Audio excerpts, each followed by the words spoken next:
اعوذ باللہ من الشیطان الرجیم بسم اللہ الرحمن الرحیم۔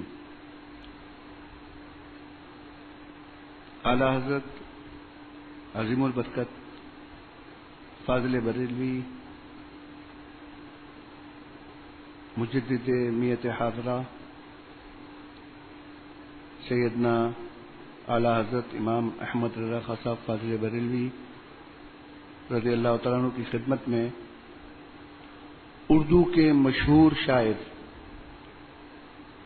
محسن کاکوروی اپنی معراج کے بارے میں ایک قصیدہ جو کہ ہمارے نصاب میں بھی ہے، جس میں سمت کاشی سے چلا جانب متھرا بادل،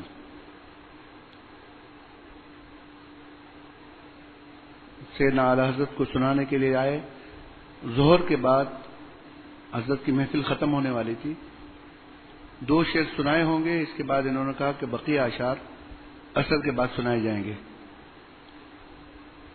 سیدنا اعلیٰ حضرت گھر میں تشریف لے گئے اور ظہر اور عصر کے درمیان 67 شعر، یہ پوری نظم جو کہ اسرا کی خوشی میں مبارکباد پر منحصر ہے، جس کو اعلیٰ حضرت نے معراج نظم، یہ نظم کی بلندی، نظر گدا جو کہ ایک فقیر نے پیش کی ہے، بحضور سلطان الانبیاء علیہ افضل الصلاۃ والسلام در تہنیت شادی اسرا، اسرا و معراج کی خوشی میں مبارکباد کے بارے میں ایک نظم کی معراج جو ایک گدا یعنی امام احمد رضا نے حضور سلطان الانبیاء کے دربار میں پیش کی ہے۔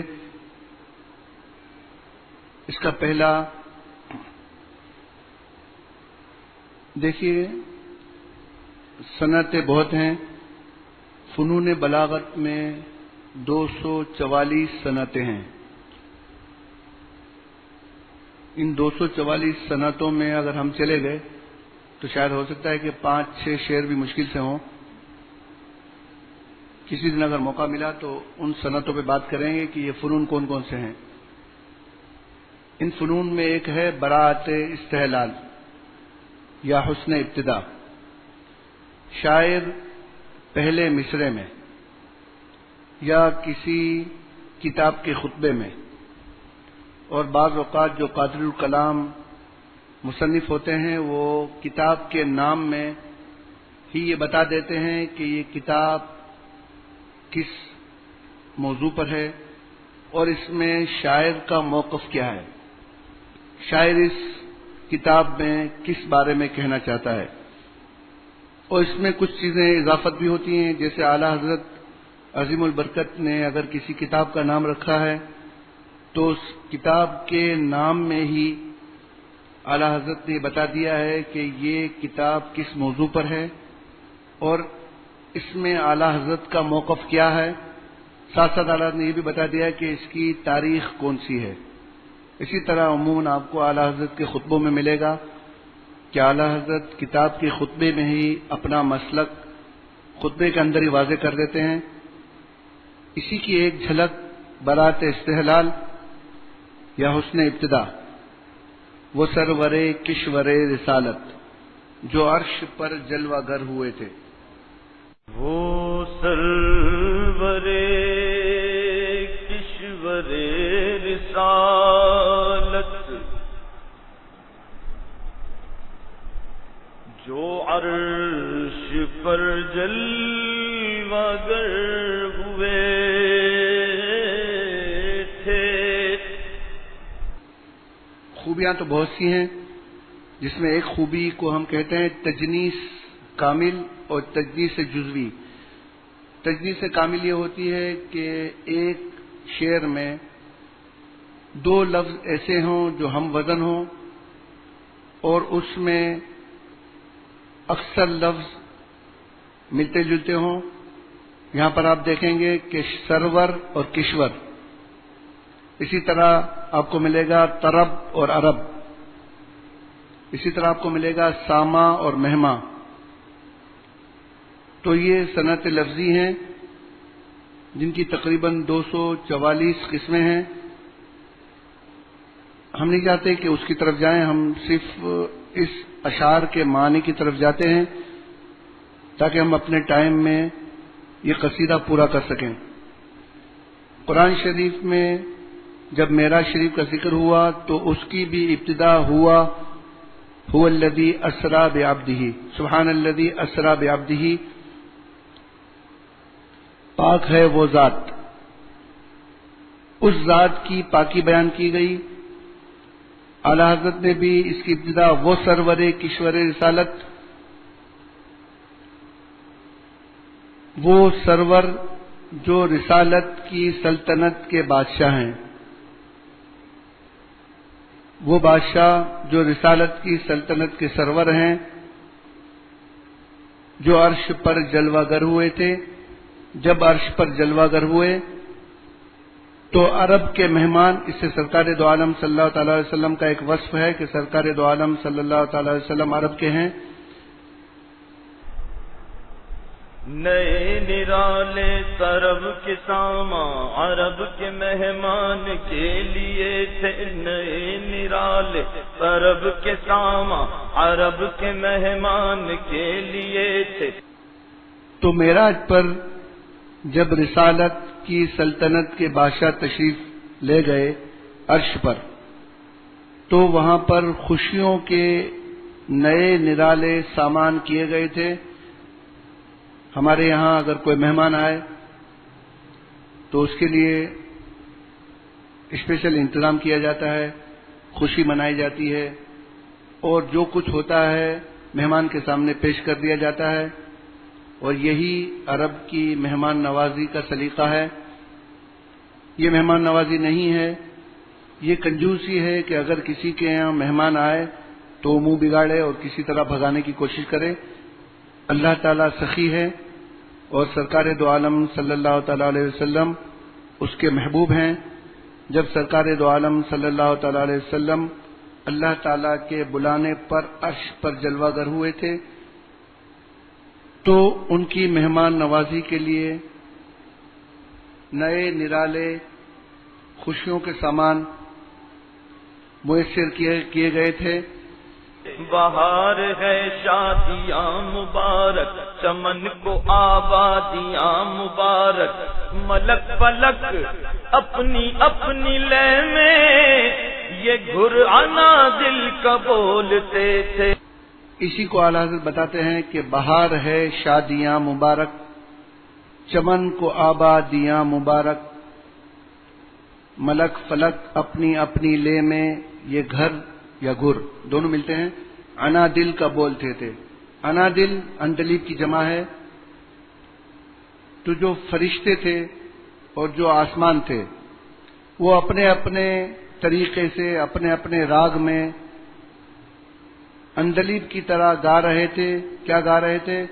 کہ آج بہار کا دن ہے، سب کو خوشیاں مبارک ہوں اور اس چمن کو آباد ہونا مبارک ہو. بہار ہے شادیاں مبارک، چمن کو آبادیاں مبارک، ملک فلک اپنی اپنی لے میں یہ گھر انا دل کا بولتے تھے. وہاں فلک پر یہاں زمین میں رچی تھی شادی، مچی تھی دھوم، ادھر سے انوار ہنستے آتے، ادھر سے نفحات اٹھ رہے تھے. اب آگے بڑھتے ہیں اعلیٰ حضرت کہ وہاں فلک پر، فلک آسمانوں کو کہتے ہیں، وہاں آسمانوں میں اور یہاں زمین میں، یعنی وہاں آسمانوں میں یہ خوشی تھی کہ سرکار دو عالم صلی اللہ تعالی علیہ وسلم تشریف لا رہے ہیں، اور زمین میں سرکار دو عالم صلی اللہ تعالی علیہ وسلم کی روانگی کی دھومیں مچی ہوئی تھی. وہاں فلک پر یہاں زمین میں رچی تھی شادی، مچی تھی دھومیں. سنتوں میں ایک سنت تضاد ہوتی ہے. تضاد یہ ہوتی ہے کہ ایک ہی شعر میں ایک چیز بیان کیا جائے اور دوسرے ایک لفظ سے اس کی ضد بیان کی جائے. فلک اور زمین، فلک کا الٹا آسمان ہوتا ہے، یہ تضاد لفظی ہے. وہاں فلک پر یہاں زمین میں رچی تھی شادی مچی تھی جھومیں، ہم دیکھیں گے رچی تھی اور مچی تھی، یہ سند تجنیس ہے.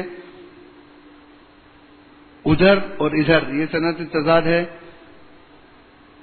وہاں فلک پر، وہاں آسمانوں میں، اور یہاں زمین کے اندر خوشی مچی ہوئی تھی اور دھومیں برپا تھیں. آسمان سے انوار ہنستے ہوئے آتے. نفحات، نفحات کہتے ہیں خوشبو کے بھپکے کو. زمین سے خوشبوئیں اٹھ رہی تھیں اور آسمانوں سے فرشتے اور انوار اتر رہے تھے، اور اس طرح وہاں آسمانوں میں شادی رچی ہوئی تھی اور زمین میں دھومیں مچی ہوئی تھیں. یہ چھوٹ پڑتی تھی ان کے رخ کی کہ عرش تک چاندنی تھی چھٹکی. وہ رات کیا جگمگا رہی تھی، جگہ جگہ نصب آئینے تھے. یہ چھوٹ پڑتی تھی ان کے رخ کی کہ عرش تک چاندنی تھی چھٹکی. وہ رات کیا جگمگا رہی تھی، جگہ جگہ نصب آئینے تھے. سرکار کے رخ انور کی یہ روشنی پڑ رہی تھی کہ عرش اعظم تک گویا کہ چاندنی چمک رہی تھی. عرش اعظم تک اس کا نور گیا ہوا تھا. سرکار دو عالم صلی اللہ تعالی علیہ وسلم ابھی اپنے گھر میں ہیں، مکہ مکرمہ میں ہیں، ابھی سفر پر تشریف نہیں لے گئے. اس سے اگلے مصرے سے اعلیٰ حضرت حرم شریف کے اندر سرکار کی روانگی کا منظر بیان کریں گے. ابھی سرکار دو عالم صلی اللہ تعالی علیہ وسلم اپنے گھر میں ہیں. سرکار دو عالم صلی اللہ تعالی علیہ وسلم کے اپنے گھر میں ہونے کے باوجود سرکار کے رخ انور کی وہ روشنی تھی کہ عرش تک اجالا ہو چکا تھا، اور وہ پوری رات اس طرح جگمگا رہی تھی جس طرح کہ اگر روشنیوں کے درمیان بڑے بڑے آئینے لگا دیے جائیں تو روشنیوں کا عکس ان آئینوں کے ذریعے 10 گنا زیادہ پھیلتا ہے اور روشنی بڑھ جاتی ہے. اس کا آپ منظر دیکھ سکتے ہیں کہ لاہور میں شاہی قلعے میں ایک شیش محل ہے. شیش محل میں دیواروں کے اندر شیشے کے چھوٹے چھوٹے ٹکڑے لگا دیے گئے ہیں. اگر ہم وہاں جا کر صرف ایک ماچس کی تیلی کو بھی روشن کرتے ہیں تو پورا کمرہ فل روشنی سے منور ہو جاتا ہے. اعلیٰ حضرت فرما رہے تھے کہ اس وقت ایسے لگ رہا تھا کہ جگہ جگہ پر بڑے بڑے آئینے نصب کر دیے گئے ہیں اور یہ روشنی 10 گنا بڑھتی جا رہی ہے. نئی دلہن کی پھبن میں کعبہ. سرکار دو عالم صلی اللہ تعالی علیہ وسلم کے معراج کی ابتدا میں سیدہ ام ہانی کے گھر سے ہوئی. سرکار کی پھوپھی ہیں. ابھی بھی M67 نمبر کا ایک پلر ہے جو نشانی ہے سیدہ ام ہانی کے مکان کی نشانی کے طور پر، اور اس پر ترکیوں نے ایک الگ قسم کا نقشہ بنایا ہوا ہے. اس کی فوٹو میرے موبائل میں بھی موجود ہے. تو سیدہ ام ہانی کا مکان مطاف کے قریب ہی ہے. مکہ شریف میں سرکار دو عالم صلی اللہ تعالی علیہ وسلم کو معراج کا واقعہ پیش آیا. سیدہ ام ہانی کے گھر میں سرکار دو عالم صلی اللہ تعالی وسلم آرام فرماتے. اللہ تعالیٰ نے سیدنا جبرائیل علیہ السلام کو سرکار دو عالم صلی اللہ تعالی وسلم کی خدمت میں بھیجا. انہوں نے آ کر مختلف روایتیں ملتی ہیں کہ سرکار دو عالم صلی اللہ تعالی وسلم آرام فرماتے. ایک روایت یہ ملتی ہے کہ انہوں نے اپنے کافوری لب سرکار دو عالم صلی اللہ تعالی وسلم کے تلوؤں سے لگائے تو سرکار دو عالم صلی اللہ تعالی وسلم بیدار ہو گئے. پوچھا کہ جبریل کیوں آنا ہوا؟ سیدنا جبریل علیہ السلام نے کہا کہ ان الہ کا یقرأک السلام، بے شک آپ کا رب آپ کو سلام بھیجتا ہے. اور سرکار دو عالم صلی اللہ تعالی وسلم کو معراج کے لیے دعوت دی. سرکار دو عالم صلی اللہ علیہ وسلم ان کے ساتھ کعبۃ اللہ میں آئے. نئی دلہن کی پھبن میں کعبہ نکھر کے سنورا سنور کے نکھرا نکھر کے سنورا سنور کے نکھرا حجر کے صدقے کمر کے ایک تل میں رنگ لاکھوں بناؤ کے تھے. اس وقت کے منظر کی منظر کشی کرتے ہوئے اعلیٰ فرماتے ہیں کہ نئی دلہن کی پھبن میں کعبہ نکھر کے سنورا سنور کے نکھرا. کعبۃ اللہ کو گویا کہ سجایا اس طرح گیا. کعبۃ اللہ نے اپنا سنوار آج رات کی خوشی میں اس طرح کیا جس طرح کہ نئی نویلی دلہن اپنے آپ کو سجاتی ہے. وہ پہلے نکھرا، نکھر کے سنورا اور سنور کے پھر نکھرا. اور اس نے اپنی زیب و زینت کے لیے جس طرح ایک تل ایک حسین جسم پر بناؤ کا ایک انداز ہوتا ہے، اعلیٰ حضرت حجر اسود کو تل سے تشبیہ دیتے ہوئے کہتے ہیں کہ حجر کے صدقے کمر کے ایک تل میں رنگ لاکھوں بناؤ کے تھے. کعبۃ اللہ کی کمر میں جو حجر اسود کا کالا پتھر گویا ایک تل کی طرح تھا، یہ بھی حسن کا ایک انداز تھا. جس طرح کہ دلہن جب سجتی ہے تو وہ نئے کپڑے بھی پہنتی ہے اور اپنے حسن کو بتاتی بھی ہے. اسی طرح اب بعض لوگ اعتراض کیا جا سکتا ہے کہ بھئی کعبۃ اللہ کو آپ لوگ دھولا، یا آگے اعلیٰ حضرت نے اسی معراج میں سرکار کے لیے اگلے مصرے میں آئے گا نظر میں دھولا کے پیارے جلوے.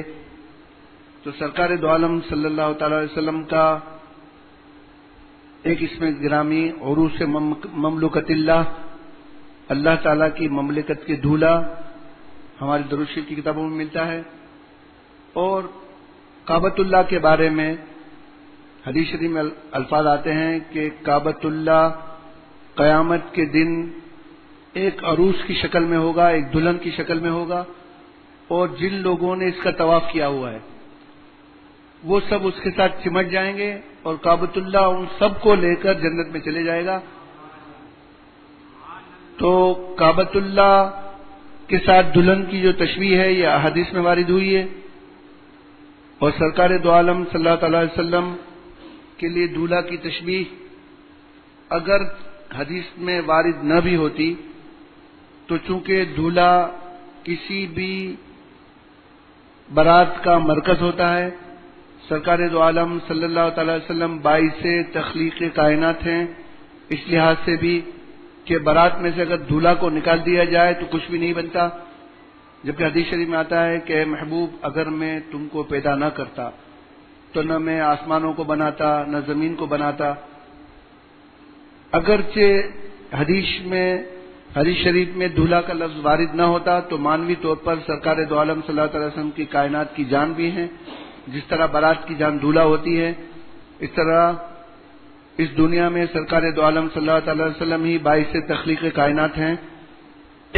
نظر میں دولہا کے پیارے جلوے، حیات محراب سر جھکائے، سیاہ پردے کے منہ پر آنچل، تجلی ذات بہت کے تھے. اعلیٰ کہتے ہیں نظر میں دولہا کے پیارے جلوے. اعلیٰ حضرت نے اسی عروس کے لفظ کو کہ قیامت کے دن کعبۃ اللہ ایک دلہن کی طرح نکھارا جائے گا اور جتنے بھی طواف کرنے والے ہیں وہ اس سے متعلق ہو جائیں گے اور کعبۃ اللہ ان کو لے کر جنت میں چلے جائے گا.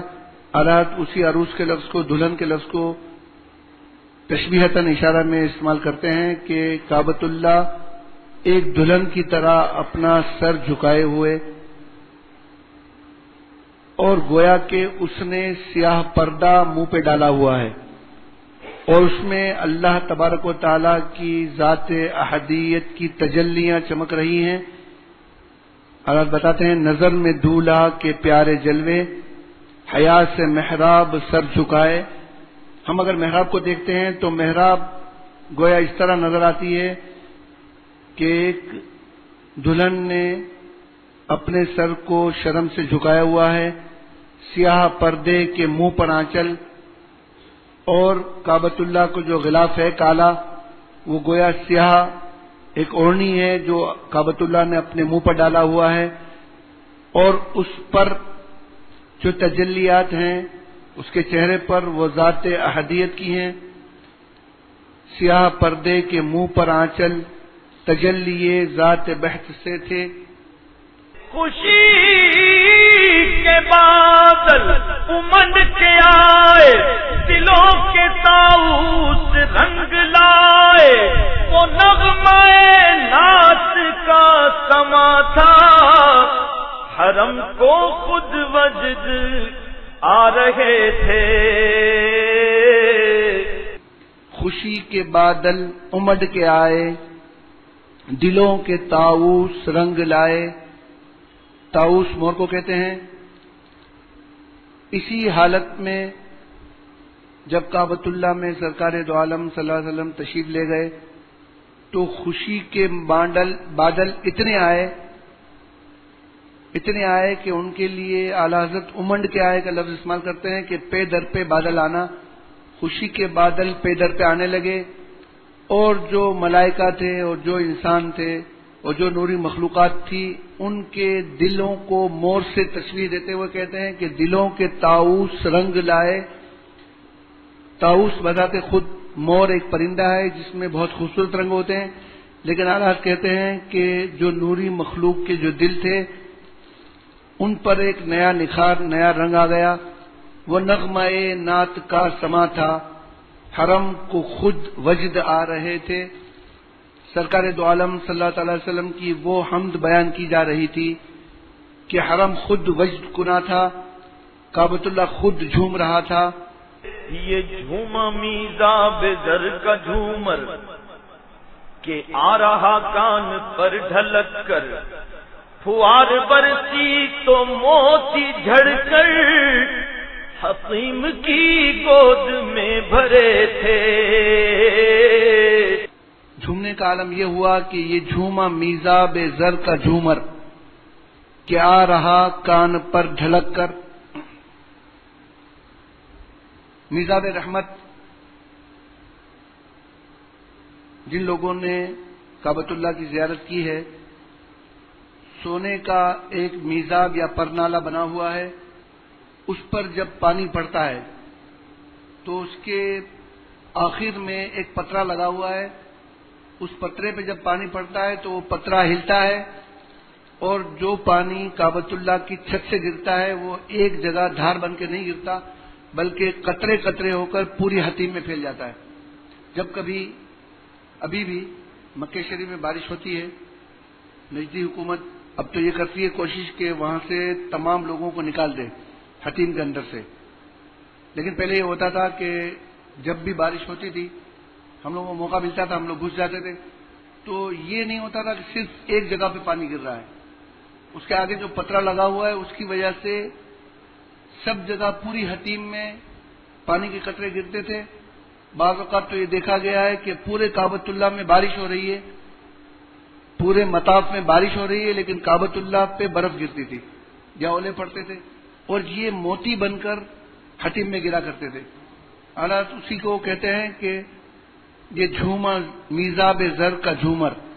جس طرح دلہن اپنے بالوں میں جھومر لگایا کرتی ہیں جو ایک قسم کا زیور ہوتا ہے جو ایک چین کے ساتھ بندھا ہوتا ہے اور مانگ کے اوپر رکھا جاتا ہے، تو حالات اس کی تشبیہ دے رہے ہیں کہ یہ جھومر ہے جو کعبۃ اللہ دلہن کے سر پہ رکھا ہوا تھا، اور وجد کی یہ کیفیت تھی کہ یہ جھومر ڈھلک کر کان پر آ گیا تھا، اور جب فوار برسی، جب بارش نور کی بارش ہوئی تو موتی جھڑ کر، یا موتی وہاں سے جو برس رہے تھے تو حتیم کی گود میں، حتیم کو اعلیٰ حضرت نے تشبیہ دی ہے ایک دلہن کی گود سے. جس طرح دلہن 4 زانو بیٹھتی ہے تو اس کے جھومر سے جو بھی چیز گرے گی وہ اپنی گود میں گرے گی. حضرت اسی سے تشبیہ دیتے ہوئے کہتے ہیں کہ جب فوار برسی تو اس جھومر سے جو موتی، پانی کے قطرے موتی بن کر گرے تو وہ حتیم جو کہ دلہن ہے اس کی گود میں گرے. دلہن کی خوشبو سے مست کپڑے، نسیم گستاخ آنچلوں سے غلاف مشکی جو اڑ رہا تھا، غزال نافے بسا رہے تھے. دلہن کی خوشبو سے مست کپڑے، نسیم گستاخ آنچلوں سے غلاف مشکی جو اڑ رہا تھا، غزال نافے بسا رہے تھے. غزال ہرن کو کہتے ہیں. ہرن کی ایک قسم ہوتی ہے جس میں کہ نافہ نکلتا ہے. نافہ ایک قسم کی تھیلی ہوتی ہے. یہ خاص قسم کے ہرن ہوتے ہیں جن میں مشک نافہ کی تھیلی ہوتی ہے. اللہ تعالیٰ کی قدرت یہ ہے کہ اس تھیلی میں خون ہوتا ہے اور یہ خون اس ہرن کی تھیلی میں رہنے کے بعد بہت تیز عطر بن جاتا ہے جس کو مشک یا مشک اصفر کہا جاتا ہے. آج سے تقریباً 20 سال پہلے تقریباً 7,500 ریال کا ایک مشک نافہ ملا کرتا تھا. اتنا قیمتی ہے، بہت گرم اس کی خاصیت ہے. تو اس کی اتنی تیز خوشبو ہوتی ہے کہ اگر یہ اصلی مل جائے تو اس کو آدمی اصلی ایک قطرہ بھی کھا نہیں سکتا، اتنا گرم ہوتا ہے اور اس کی بہت تیز خوشبو ہوتی ہے. اب روایتوں میں ملتا ہے کہ سیدنا آدم علیہ السلام جب جنت سے زمین پر تشریف لائے تو کچھ ہرن سیدنا آدم علیہ السلام کے پاس ان کی دلجوئی کے لیے حاضر ہوئے. سیدنا آدم علیہ السلام نے ان کی کمر پر ہاتھ پھیرا اور دعا فرمائی تو اس دعا کی برکت سے اللہ تعالیٰ نے ان ہرنوں کی نسلوں میں مشک نافہ پیدا کر دیا. اور اس کے بعد دوسرے ہرنوں کو جب پتہ چلا تو وہ بھی گئیں سیدنا آدم علیہ السلام کی خدمت میں، لیکن ان میں یہ خوبی پیدا نہ ہوئی. تو انہوں نے سوال کیا کہ حضور ہم میں یہ خوبی پیدا کیوں نہ ہوئی؟ تو کہا کہ پہلی ہرن جو گئی تھی وہ خلوص نیت کے ساتھ گئی تھی، جبکہ آپ جو گئی ہیں وہ نافے کی لالچ میں گئی تھی. خلوص کی اپنی بات ہوتی ہے. اس سے قطع نظر غزال ہرن کو کہتے ہیں. نافہ وہ تھیلی جس کے اندر مشک کی خوشبو ہوتی ہے. تو حضرت کہتے ہیں کہ کعبۃ اللہ کے کپڑے جو تھے وہ خوشبو سے مست تھے اور ان کپڑوں کو نسیم باد بہاری جو چل رہی تھی وہ ان کپڑوں کو اس کے منہ سے ہٹا کر گستاخی کر رہی تھی. اور جب کعبۃ اللہ کا کالا غلاف جب اڑ رہا تھا اس مشکبو غلاف میں ایسی خوشبو تھی کہ ہرن آ کر یہاں سے مشک کی تھیلیاں بھر رہی تھیں. دلہن کی خوشبو سے مست کپڑے، نسیم میں گستاخ آنچلوں سے غلاف مشکی جو اڑ رہا تھا، غزال نافے بسا رہے تھے. پہاڑیوں کا وہ حسن تزئین، وہ اونچی چوٹی، وہ ناز و تمکی، صبا سے سبزے میں لہریں آتی، دوپٹے دھانی چنے ہوئے تھے. اعلی حضرت اب کعبۃ اللہ سے سرکار دو عالم صلی اللہ تعالی علیہ وسلم کے بیت المقدس کی طرف روانگی کا منظر کشی کرتے ہیں. پہاڑیوں کا وہ حسن تزئین آرائش، پہاڑ اس خوبصورتی کے ساتھ آرائش کیے ہوئے تھے اور مرصع تھے. وہ اونچی چوٹی، وہ ناز و تمکی، کہ ان پہاڑیوں کی چوٹی جو کہ بہت اونچی تھی وہ فخر سے اور ناز سے اپنی ایک بلندی دکھا رہی تھی کہ سرکار دو عالم صلی اللہ تعالی وسلم مجھ پر سے گزر رہے ہیں. تو اس وقت پہاڑ پر جو سبزہ اگا ہوا تھا ان میں جب ہوا چل رہی تھی تو ایسے لگ رہا تھا کہ پہاڑوں نے سبز قسم کے کپڑے یا دوپٹے پہنے ہوئے ہیں، اور یہ دوپٹے جن میں کہ شبنم کے موتی لگے ہوئے ہیں، ایسے لگتا تھا کہ ہری چادر میں سفید رنگ کے موتی چنے ہوئے ہیں اور یہ چادر ہوا سے ہل رہی ہے۔ پہاڑیوں کا وہ حسن تزئین، وہ اونچی چوٹی، وہ ناز و تمکین، صبا سے سبزے میں لہریں آتی، دوپٹے دھانی چنے ہوئے تھے۔ نہا کے نہروں نے وہ چمکتا لباس آب رواں کا پہنا کہ موجیں چھڑیاں تھیں دھار لچکا، حباب تابا کے تھل تکے تھے۔ نہا کے نہروں نے وہ چمکتا، یہ تو حالات نے پہاڑوں کا بیان کیا۔ اب رستے میں جن نہروں پر، جن دریاؤں پہ گزرے، اگر ہم کسی لیس کی دکان پر جائیں تو 3 قسم کی چیزیں ہم کو نظر آئیں گی۔ ایک وہ لمبی نالیاں جو چمکدار ہوتی ہیں جس کے اندر دھاگا پرویا جاتا ہے، ایک موتی، اور ایک گول قسم کے جس کے اندر ستارے ہوتے ہیں جن کے اندر سوراخ ہوتے ہیں۔ عموماً جتنی بھی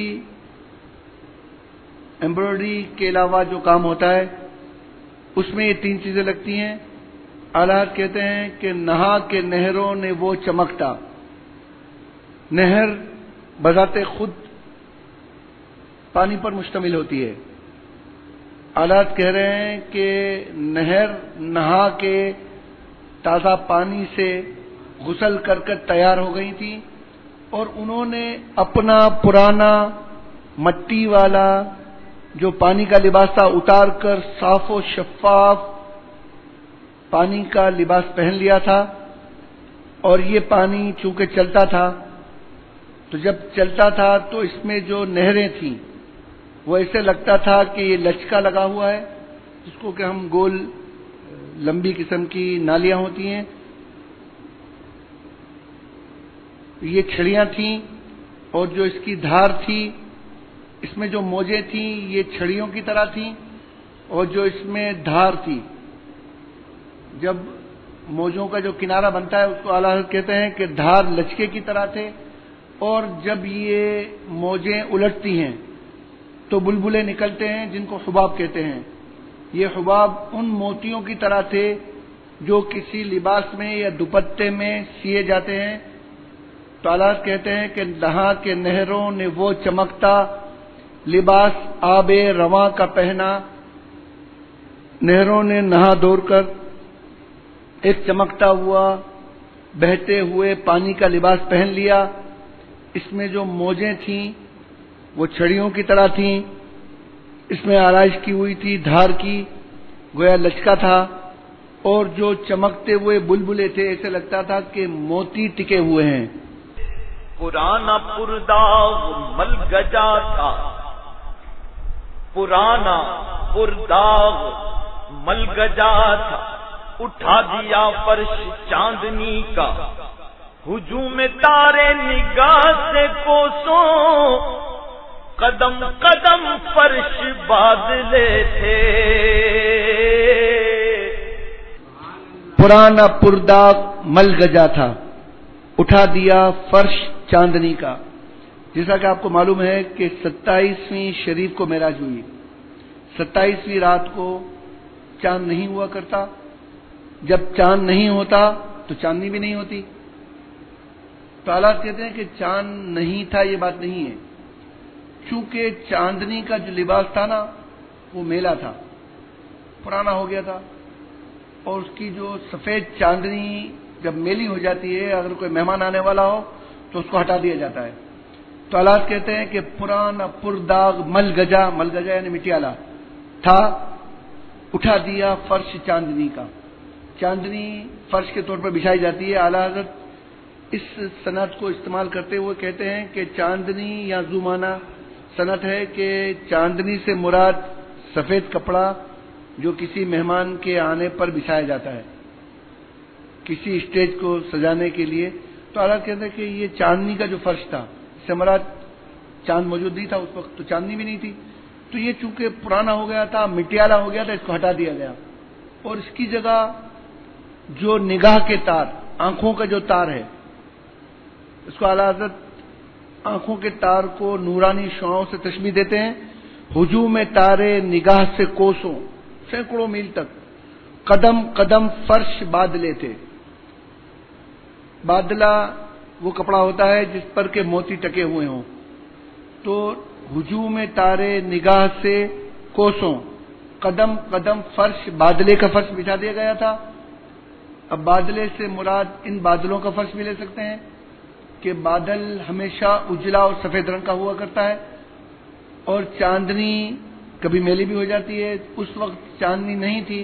اعلیٰ اس وقت کا فائدہ اٹھاتے کہتے ہیں کہ چونکہ چاندنی کا فرش پرانا اور میلا ہو گیا تھا، اس کو ہٹا دیا گیا اور بادلوں کا سفید رنگ کا، بالکل دودھ رنگ کا فرش جو کہ محبوبین اور معتقدین اور عاشقین کی آنکھوں کے تاروں سے بنا ہوا تھا، بچھا دیا گیا. غبار بن کر نثار جائے، کہاں اس رہ گزر کو پائے، ہمارے دل حوریوں کی آنکھیں فرشتوں کے پر جہاں بچھے تھے. غبار بن کر نثار جائیں. اعلیٰ حضرت حسرت کے طور پر کہتے ہیں کہ ہم جب بھی کوئی سواری جاتی ہے تو پیچھے اس سے غبار اٹھتا ہے، اور غبار اس طرح ہوتا ہے کہ گویا کہ وہ پیچھا کرنا چاہتا ہے اپنے محبوب کا. غبار یہ چاہتا ہے کہ وہ محبوب کے ساتھ چلے، لیکن اپنی کمزوری کی وجہ سے تھوڑی دیر محبوب کے پیچھے چل کر پھر زمین پہ بیٹھ جاتا ہے. تو اللہ فرماتے ہیں غبار بن کر نثار جائیں. ہم غبار بن کر اعلیٰ حضرت فرماتے ہیں کہ سرکار دو عالم صلی اللہ تعالی وسلم کی راہ گزر پر نثار ہو جائیں. کہاں اب اس رہ گزر کو پائیں. ہمارے نصیب میں یہ کہاں کہ ہم اس رہ گزر کو پا سکیں. کس رہ گزر کو؟ جہاں ہمارے دل بچھے ہوئے تھے، حوروں کی آنکھیں بچھی ہوئی تھیں، اور فرشتوں کے پر سرکار کے استقبال کے لیے بچھے ہوئے تھے. غبار بن کر نثار جائیں، کہاں اب اس رہ گزر کو پائیں، ہمارے دل حوریوں کی آنکھیں فرشتوں کے پر جہاں بچھے تھے. خدا ہی دے صبر جان پرغم، دکھاؤں کیوں کر تجھے وہ عالم، جب ان کو جھرمٹ میں لے کے قدسی جنا کا دولہا بنا رہے تھے. خدا ہی دے صبر جان پرغم. اپنی جان کو صبر کا دلاسا دیتے ہوئے کہتے ہیں کہ جان تجھے اللہ ہی صبر دے. تیرا اشتیاق اپنی جگہ ہے لیکن تقدیر اپنی جگہ ہے. یہ حسرت اپنے محبوب کو کے مقام کو بیان کرنے کے لیے شاعر استعمال کرتے ہیں.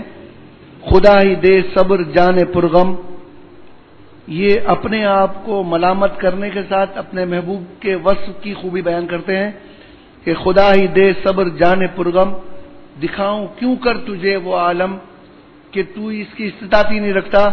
جب ان کو جھرمٹ میں لے کے قدسی، جب ملائکہ ان کو جھرمٹ میں لے کے چلے جنت کا دولہا بنانے کے لیے، جب ان کو جھرمٹ میں لے کے قدسی جنا جنت کا دولہا بنا رہے تھے، اتار کر ان کے رخ کا صدقہ یہ نور کا بٹ رہا تھا باڑا، کہ چاند سورج مچل مچل کر جبھی کی خیرات مانگتے تھے.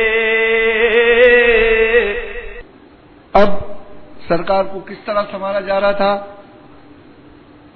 تو سرکار کو جب آسمانوں میں معراج کے لیے جب بیت المقدس کی طرف روانہ ہو رہے ہیں تو مہمانوں کے آنے پر اور ہمارے بعض گھرانوں میں اب بھی دلہن کے آنے پر ان کے سر سے بلائیں اتاری جاتی ہیں اور صدقہ دیا جاتا ہے. سرکار دو عالم صلی اللہ تعالی وسلم تو بذات خود رحمت ہی رحمت ہیں، تو ان کا صدقہ اس طرح اتارا گیا کہ سرکار کے چہرے مبارک کے اوپر سے نور بانٹا گیا، اور نور کا اتنا بڑا کوانٹٹی بانٹی گئی کہ اللہ اس کے لیے باڑا کا لفظ استعمال کرتے ہیں، اتار کر ان کے رخ کا صدقہ، سرکار دو عالم صلی اللہ تعالی وسلم کے رخ مبارک کا صدقہ جب اتارا گیا تو اتنا نور بٹا کہ یہ نور کا بٹ رہا تھا باڑا، اتنی بڑی کوانٹٹی میں بٹ رہا تھا کہ چاند سورج مچل مچل کر جبیں کی خیرات مانگتے تھے۔ تو وہاں مانگنے والے کون تھے؟ چاند تھا، سورج تھا، ستارے تھے۔ اب چاند کے حصے میں اور سورج کے حصے میں، چاند اور سورج کو ایک پیالوں سے تشبیہ دیتے ہیں کہ گویا یہ گدا ہے جو سرکار کے رخ انور کے صدقے میں جو نور کا باڑا بٹ رہا ہے اس کی خیرات مانگ رہے ہیں کہ چاند سورج مچل مچل کر جبیں کی خیرات مانگتے تھے۔ وہی تو اب تک چھلک رہا ہے، وہی تو جو بن ٹپک رہا ہے، نہانے میں جو گرا تھا پانی کٹورے تاروں نے بھر لیے تھے۔ اب ستاروں کے ہاتھ میں کیا آیا؟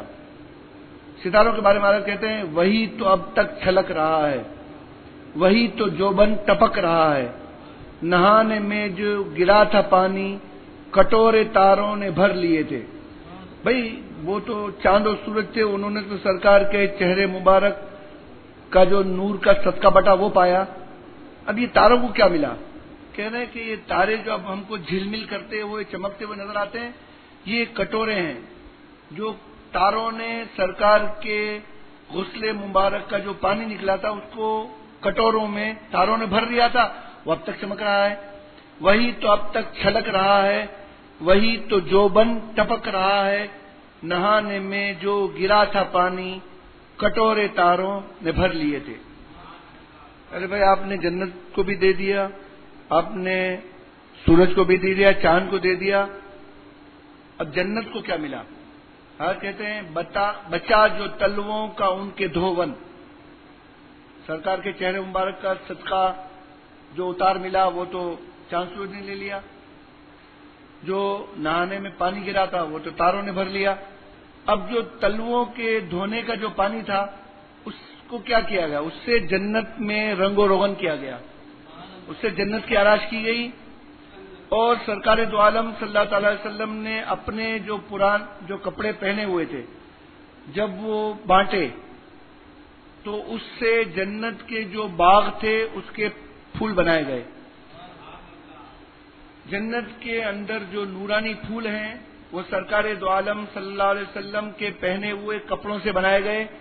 بچا جو تلووں کا ان کے دھون، بنا وہ رنگت جنت کا رنگ و روغن، جنہوں نے دولہا کی پائی اترن، وہ پھول گلزار نور کے تھے۔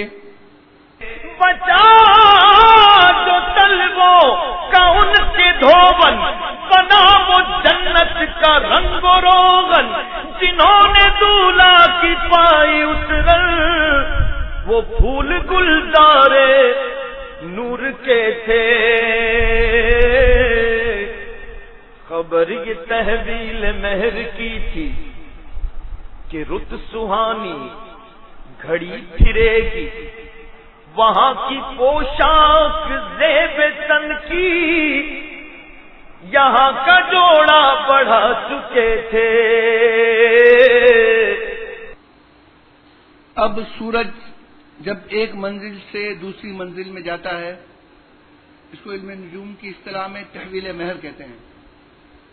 تحویل مہر کی بہت سی ساعتیں ہوتی ہیں، لیکن ایک ساعت جو تحویل مہر کہلاتی ہے وہ یہ ہے کہ دنیا کی قسمت اب بدلے گی، اب موسم بہار آئے گا، تمام تکلیفیں دور ہو جائیں گی، تمام نحوستیں ٹل جائیں گی، اور اب نور و رحمت کی بارش ہوگی۔ تو آلات کہتے ہیں خبر یہ تحویل مہر کی تھی کہ رت سہانی گھڑی پھرے گی، تم کو خوشخبری مبارک ہو کہ سورج ایک منزل سے، سرکار دو عالم صلی اللہ علیہ وسلم منزل ناسوت، یہ زمینی جو منزل ہے اس کو منزل ناسوت کہتے ہیں، جو آسمانی منزل ہے اس کو منزل ملکوت کہتے ہیں، اور جو لامکان کی منزل ہے اس کو منزل لاہوت کہتے ہیں۔ سرکار اس عالم ناسوت سے، یہ عالم ناسوت کا سورج جب عالم ملکوت میں تشریف لے جائے گا تو یہ تحویل مہر کی یہ خبر ہے، اور اس کی بشارت یہ ہے کہ رت سہانی گھڑی پھرے گی وہاں کی پوشاک زیب تن کی۔ سرکار دو عالم صلی اللہ تعالی وسلم نے نوری لباس پہن لیا، یہاں کا جوڑا بڑھا چکے تھے۔ ادب یہ ہوتا ہے کہ ہمارے یہاں ادباً دسترخوان کو اٹھانا نہیں کہا جاتا، دسترخوان کو بڑھانا کہا جاتا ہے۔ اسی طرح جوڑے کو اتارنا نہیں کہا جاتا بلکہ جوڑے کو بڑھانا کہا جاتا ہے۔ سرکار دو عالم صلی اللہ تعالی وسلم نے دنیا کا جو مادی جوڑا تھا وہ بڑھا کر اب نورانی پوشاک زیب تن کی دی۔ احادیث میں آتا ہے کہ رضوان جب سرکار دو عالم صلی اللہ تعالی وسلم معراج کے لیے تشریف لائے تو اپنے ساتھ سرکار کا امامہ شریف لے کر آیا، جو نورانی امامہ شریف تھا، جو کئی لاکھ سال پہلے جنت میں پیدا کیا گیا تھا اور سرکار دو عالم صلی اللہ تعالی وسلم کے لیے خاص رکھا گیا تھا۔ اس کے ارد گرد 40,000 فرشتے ہر وقت درود اور سلام کی گلدستے پیش کیا کرتے تھے۔ جب رضوان کو اللہ تعالیٰ نے سیدنا جبریل علیہ السلام کے ساتھ بھیجنے کا حکم دیا تو ان فرشتوں نے کہا کہ یا اللہ، ہم تیرے محبوب صلی اللہ علیہ وسلم کو بغیر دیکھے ان کے امامے پر کئی لاکھ سال سے صلاۃ و سلام کے گلدستے نشاور کر رہے ہیں، ہمیں بھی یہ شرف بخشا جائے کہ ہم اس امامے کے ساتھ دنیا میں اس محبوب صلی اللہ علیہ وسلم کی زیارت کے لیے تشریف لے جائیں۔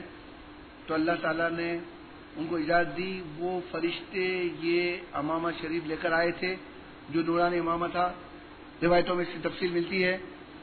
اعلیٰ حضرت نے اس قصیدے میں معراج کی تفصیلات کی طرف نہیں گئے، ورنہ احادیث میں جو معراج کی تفصیلات اعلیٰ حضرت بیان کرتے تو ہو سکتا ہے کہ یہ ہزاروں شعر کی طرف چلے آتے۔ اعلیٰ حضرت نے صرف ایک مبارکباد کا ایک نظم لکھی ہے اور اس میں اس کیفیت کو بیان کیا گیا ہے کہ اس وقت کیفیت کیا تھی۔ تو اعلیٰ کہتے ہیں وہاں کی پوشاک زیب تن کی، جسم مبارک پر نورانی پوشاک پہن لی تھی اور یہاں کا جوڑا بڑھا چکے تھے۔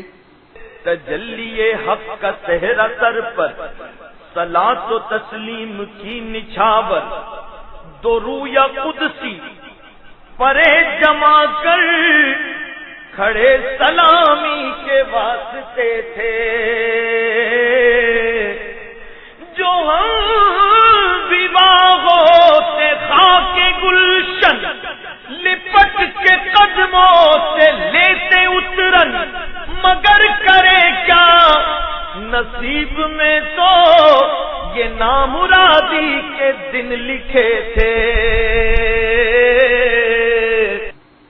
اب نورانی پوشاک کا کچھ تفصیل بیان کرتے ہیں۔ تجلی حق کا صحرا سر پر، اللہ تعالی کی ذات کی تجلی کا صحرا سر پر سرکار نے باندھا۔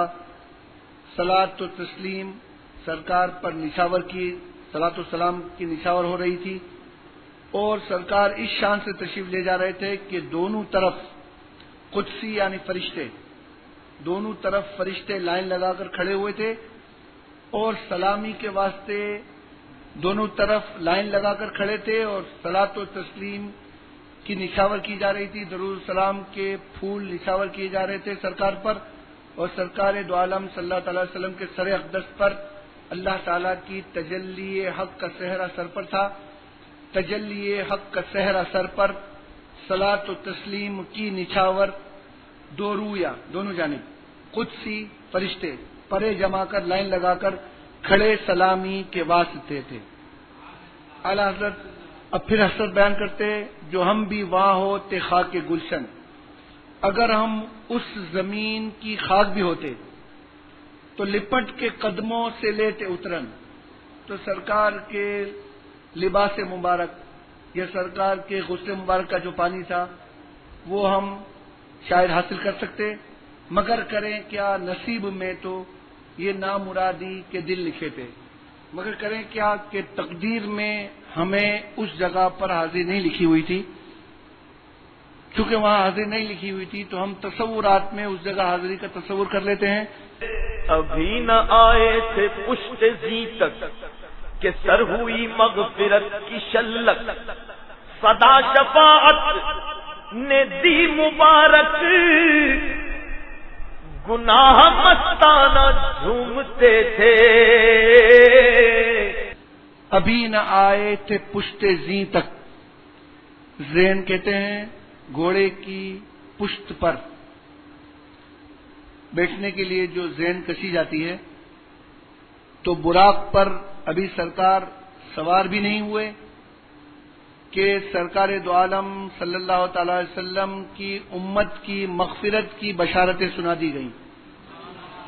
بعض روایتوں میں آتا ہے کہ سرکار دو عالم صلی اللہ تعالی علیہ وسلم کو جب جبریل امین نے عرض کی کہ حضور یہ براق ہے، اس پر آپ سوار ہوں، سرکار دو عالم صلی اللہ علیہ وسلم نے توقف فرمایا، کہا میرے واسطے تو یہ ہے، میری امت کے لیے کیا ہے؟ اس وقت اللہ تعالیٰ کی طرف سے سیدنا جبرائیل علیہ السلام کو پیغام آیا کہ آپ یہ خوشخبری سنا دیں کہ اللہ تعالیٰ آپ کی امت کی مغفرت فرما دے گا اور ان کا حساب آپ کو سونپ دے گا۔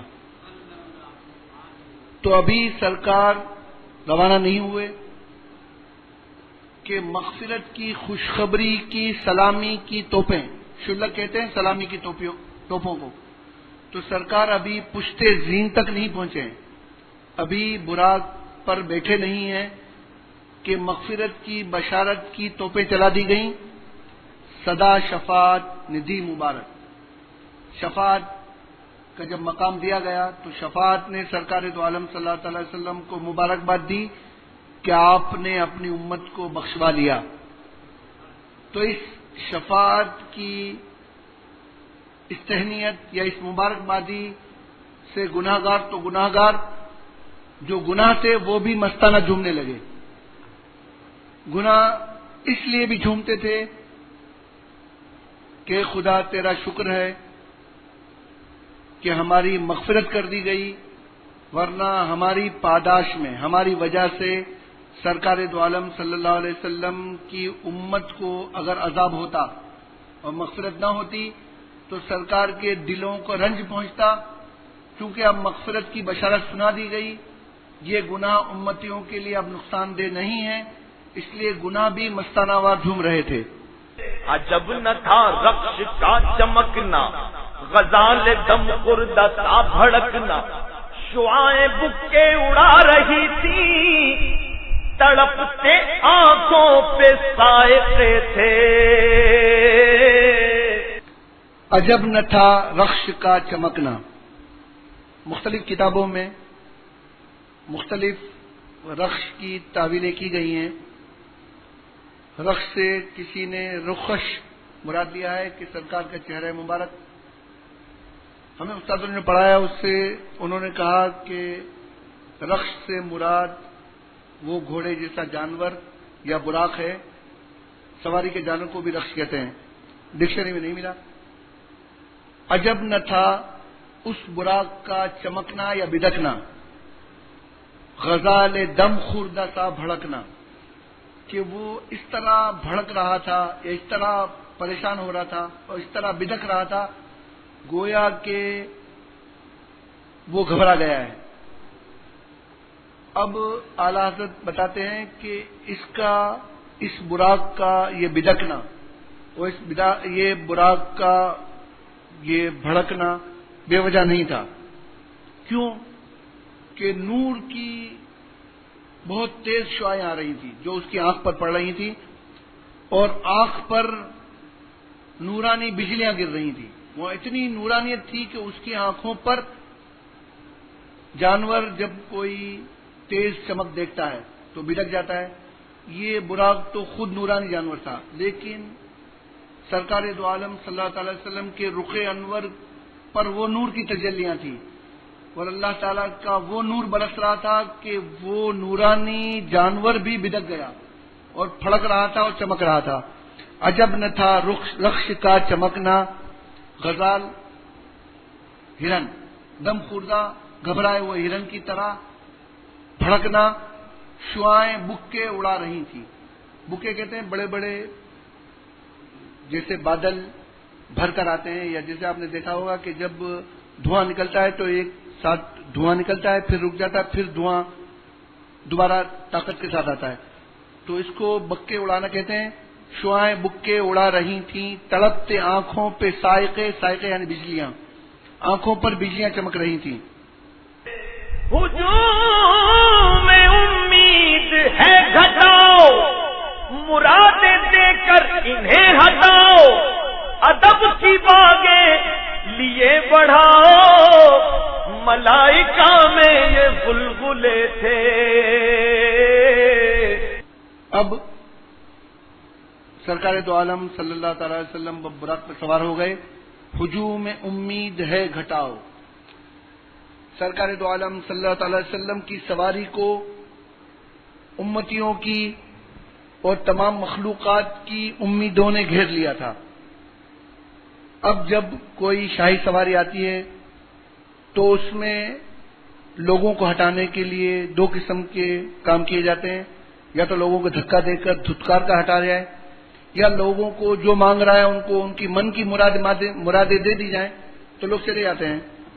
تو چونکہ سرکار کریم ہے اور کریم کی دعوت پر جا رہے ہیں اور جو امید کا ہجوم ہو گیا ہے تو فرشتے کہہ رہے ہیں ملائکہ میں یہ غلغلے تھے کہ ملائکہ میں یہ شور مچا ہوا تھا کہ یہ جو امیدوار آئے ہیں، یہ جو امیدیں آئی ہیں، ان کو ان کی امیدیں دو، ان کی دلی مراد دو اور ان کو روانہ کرو.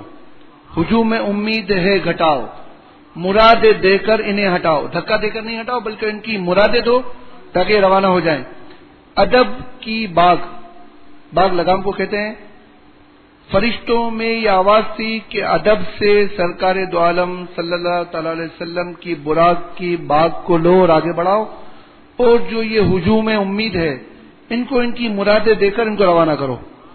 اٹھی جو گردے رہے منور، وہ نور برسا کے راستے بھر، گھرے تھے بادل بھرے تھے جلسل، امنڈ کے جنگل ابل رہے تھے. یہاں فرما رہے ہیں اٹھی جو گردے رہے منور، جو گرد اڑ رہی تھی نورانی راستے کی، اسی گرد کے لیے چاند کو کہہ رہے ہیں، چاند کو کہ اس وقت تم کیا کر رہے تھے. اس نورانی گرد کو لے لیتے، تھوڑی سی تمہارے ہاتھ آ جاتی، اس کو ملتے رہتے اپنے اوپر، تو آج جو تم میں داغ ہیں وہ سب داغ ختم ہو جاتے. اٹھی جو گردے رہے منور، وہ نور برسا کے راستے بھر. سرکار دو عالم صلی اللہ تعالی علیہ وسلم جب تشریف لے جا رہے ہیں تو اتنا نور برسا کہ گویا نور کی برسات سے ایسے لگ رہا تھا کہ جنگل اس نور سے ابل رہے ہیں. اٹھی جو گردے رہے منور، وہ نور برسا کے راستے بھر، گرے تھے بادل بھرے تھے جل تھل، امنڈ کے جنگل ابل رہے تھے. نور کی کثرت کا بیان ہے. اب اعلیٰ حضرت ملامت کر رہے ہیں کہ چاند تو کہاں چلا گیا تھا، تیرے میں عقل نہیں ہے، تیرا دماغ نے کام نہیں کیا. سرکار دو عالم صلی اللہ تعالی علیہ وسلم جب وہاں تشریف لے جا رہے تھے، تیرے میں اتنی عقل بھی نہیں ہوئی کہ تو تھوڑی سی ان کے راہ گزر کی خاک لے لیتا تو تیرے منہ پر یہ جھائیاں جو آئی ہوئی ہیں، جن نشان آئے ہوئے ہیں، اگر تو یہ ملتا تو تیرے چہرے سے یہ جھائیاں دور ہو جاتی. ستم کیا کیسی مت کٹی تھی قمر، وہ خاک ان کے راہ گزر کی اٹھا نہ لایا کہ ملتے ملتے یہ داغ سب دیکھتا مٹے تھے. براق کے نقش سم کے صدقے وہ گل کھلائے کے سارے رستے، مہکتے گلبن لہکتے گلشن ہرے بھرے لہلہا رہے تھے. ستم کیا کیسی مت کٹی تھی قمر وہ خاک ان کے رہ گزر کی. اٹھانا لایا کہ ملتے ملتے یہ داغ سب دیکھتا مٹے تھے. براق کے نقش سم کے صدقے. براق کھچر سے بڑا اور گھوڑے سے چھوٹا جانور تھا. کچھ روایتوں میں آتا ہے کہ اس کے پر تھے, کسی میں آتا ہے 2 پر تھے, کسی میں ہزاروں کی تعداد میں پر آئے. واللہ عالم. سرکار کی خاص سواری تھی. سیدنا جبریل امین کو جب حکم ہوا کہ جنت میں جاؤ اور سرکار کے لیے براق لے کر جاؤ,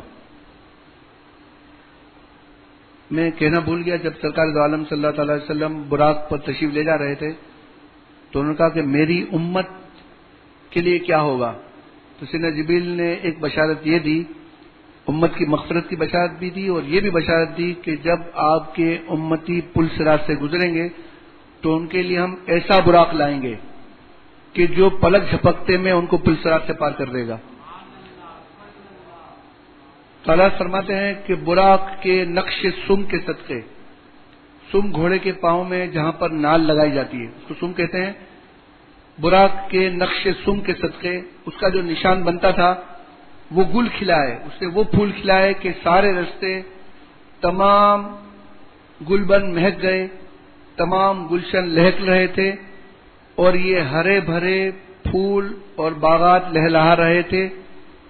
نماز اقصا میں تھا یہی صرف آیا ہو مانیے اول آخر کہ دست بستہ ہے پیچھے حاضر جو سلطنت آگے کر گئے تھے.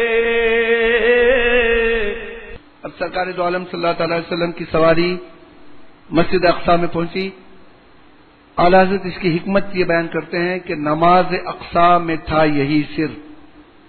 کل صبح کسی کو موقع ملتا کہ سرکار دو عالم صلی اللہ تعالی وسلم آدم علیہ السلام سے افضل ہیں, سیدنا ابراہیم علیہ السلام سے افضل ہیں, تو حضرت بتا رہے ہیں کہ اس راز کو بیان کرنا تھا کہ جب سرکار دو عالم صلی اللہ تعالی علیہ وسلم مسجد اقصی میں تشریف لے گئے تو سرکار دو عالم صلی اللہ تعالی علیہ وسلم نے سیدنا آدم علیہ السلام سے لے کر سیدنا عیسیٰ علیہ السلام تک جتنے بھی انبیاء کرام دنیا میں تشریف لا چکے تھے وہ سب موجود تھے اور سرکار دو عالم صلی اللہ تعالی وسلم نے سب کی امامت فرمائی.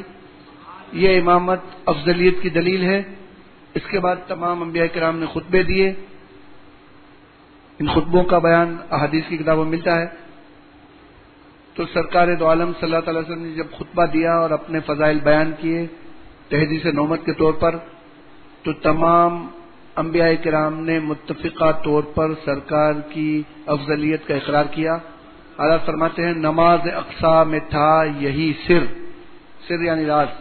آیا ہوں ظاہر ہوں معنی اول آخر, کہ اول و آخر کے معنی ظاہر ہو جائیں کہ سرکار دو عالم صلی اللہ تعالی علیہ وسلم بعثت میں پیدا ہونے میں سب سے پہلے ہیں.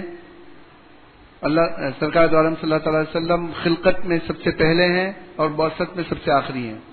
سرکار دو عالم صلی اللہ علیہ وسلم کی نبوت کا اعلان سب سے آخر میں ہوا اور خلقت میں سب سے پہلے ہیں اور سب سے افضل ہیں. اس کی دلیل یہ تھی کہ دست بستہ ہیں پیچھے حاضر, ہاتھ باندھے ہوئے پیچھے حاضر ہیں جو سلطنت آگے کر گئے تھے.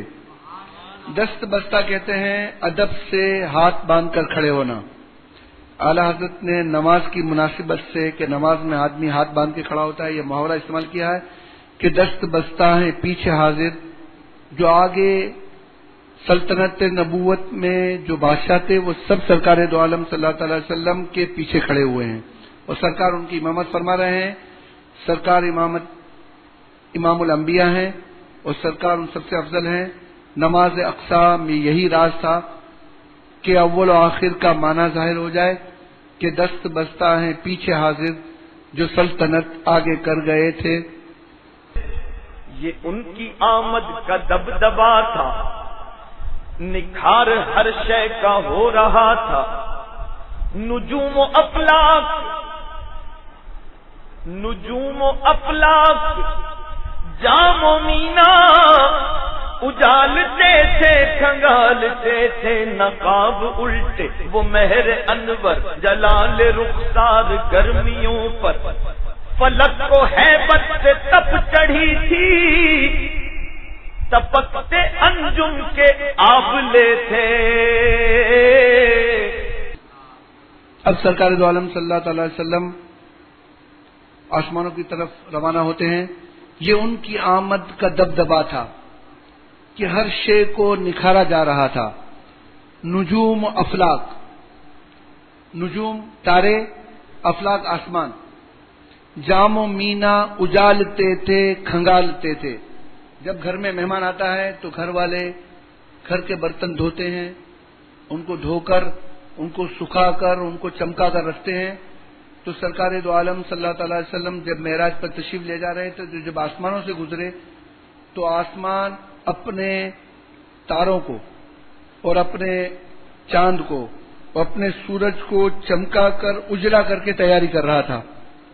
یہ ان کی آمد کا دبدبا تھا، نکھار ہر شے کا ہو رہا تھا۔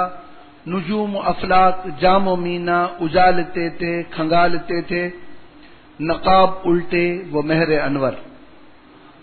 سرکار دو عالم صلی اللہ تعالی علیہ وسلم کے چہرے اقدس پر روایتوں میں آتا ہے کہ 70,000 نقاب ہیں۔ سرکار اگر ایک نقاب کو ہٹا دیں تو یہ کائنات سرکار کے جلووں کے جلال سے برداشت نہ کر سکے۔ سرکار دو عالم صلی اللہ تعالی علیہ وسلم سیدنا صدیق اکبر سے فرماتے ہیں کہ میری حقیقت نہیں جانتا سوائے میرے رب کے۔ تو سرکار دو عالم صلی اللہ علیہ وسلم کا حسن نورانی وہ ہے کہ جب یہ جلال پر ہے، سرکار دو عالم صلی اللہ تعالی علیہ وسلم جب اپنے منہ سے نقاب الٹے وہ مہر انور، مہر سورج کو کہتے ہیں، جب وہ منور سورج اپنے نقاب کو الٹ کر، چونکہ اب سرکار دو عالم صلی اللہ تعالی وسلم نورانی مخلوق میں جا رہے ہیں، نورانی لباس پہنے ہوئے ہیں، تو سرکار دو عالم صلی اللہ علیہ وسلم کے رخسار کا جو جلال تھا وہ ایسا تھا کہ فلک کو ہیبت سے تپ چڑھی تھی، آسمانوں کو بخار آ گیا تھا، اور بخار کی وہ ہیبت تھی کہ گویا کے تارے اس میں آبلے پڑ گئے ہیں، آسمانوں میں آبلے پڑ گئے ہیں، جس طرح کے بخار میں آبلے پڑ جاتے ہیں۔ حضرت سرکار دو عالم صلی اللہ علیہ وسلم کے جلال کا بیان کر رہے ہیں۔ نقاب الٹے وہ مہر انور، جلال رخسار گرمیوں پر، فلک کو ہیبت سے تپ چڑھی تھی، تپ چڑھنا یعنی بخار آنا، چپکتے انجم کے آبلے تھے، آبلے کہتے ہیں وہ دانے کہ جس میں پانی بھرا ہوتا ہے، وہ ٹپک رہے تھے۔ یہ جوشش نور کا اثر تھا کہ آب گوہر کمر کمر تھا، صفائے راہ سے پھسل پھسل کر ستارے قدموں پہ لوٹتے تھے۔ یہ جوشش نور کا اثر تھا کہ آب گوہر کمر کمر تھا۔ موتی کیا ہوتا ہے؟ موتی نیسان کی بارش کا پہلا قطرہ جب سیپ میں پڑتا ہے تو یہ موتی بنتا ہے۔ موتی بذات خود پہلی بارش کا پہلا قطرہ ہوتا ہے۔ تو سرکار کے نور کے زیادتی کا یہ اثر تھا کہ موتیوں کا جو چمک تھی وہ کمر کمر تک آ گئی تھی، صفائے راہ سے پھسل پھسل کر ستارے قدموں پہ لوٹتے تھے، اور سرکار دو عالم صلی اللہ علیہ وسلم کی راہ مبارک اتنی چکنی اور اتنی صاف و شفاف تھی کہ جب ستارے اس پر پاؤں رکھتے تھے تو پھسل کر سرکار کے قدموں میں گر جاتے تھے۔ صفائے راہ سے پھسل پھسل کر ستارے قدموں پہ لوٹتے تھے۔ بڑھا یہ لہرا کے بہر وحدت کہ دھل گیا نام ریگ کثرت، پلک کے تیلوں کی کیا حقیقت، یہ عرش و کرسی دو بلبلے تھے۔ بڑا یہ لہرا کے بحر وحدت کہ دھل گیا نام ریگ کثرت. ریگ کہتے ہیں ریتی کو. بحر وحدت میں ایک ایسی موج اٹھی. اللہ تعالی واحد ہے اور وہاں پر دوئی کا کوئی تصور نہیں. سرکار دو عالم صلی اللہ تعالی وسلم کو اللہ نے اپنے دیدار کے لیے بلایا تو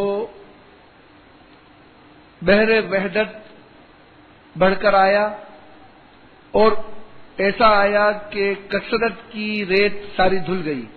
جس طرح کہ جب پانی کی موج آتی ہے تو ساری ریت چلی جاتی ہے، اس طرح کثرت کی ساری ریتی، کثرت کی ساری آلائشیں ختم کر دی گئیں. اور اس وقت آسمان کے ٹیلوں کا کیا کہنا، اس کا تو سوال ہی پیدا نہیں ہوتا. یہ عرش و کرسی بھی اس بحر وحدت کے مقابلے میں جو اللہ تعالی کی ذات اقدس کا نور آیا اس کے مقابلے میں